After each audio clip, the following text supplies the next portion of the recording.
শোনো বলি, অবিনাশ যে ব্রাহ্মদের নিয়ে নিন্দা করছিল না, তাতে এটা বোঝা যায় যে লোকটা বেশ স্বাভাবিক মস্তিষ্কের আছে। তা তুমি তাতে এমন হঠাৎ খ্যাপা হয়ে উঠলে কেন? কি আশ্চর্য!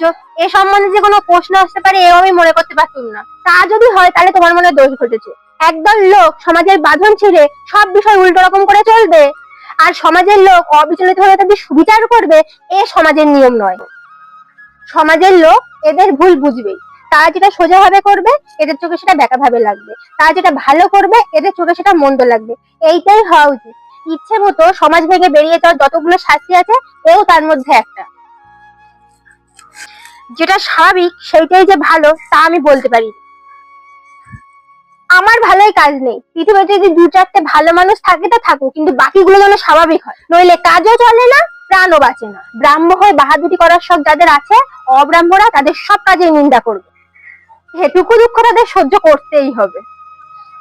তারাও বুক ফুলিয়ে বেরোবে, আর তাদের বিরুদ্ধ পক্ষ তাদের পেছন পেছন বাহবা দিয়ে চলবে। জগতে এটা ঘটে না, আর ঘটলেও সুবিধে হতো না।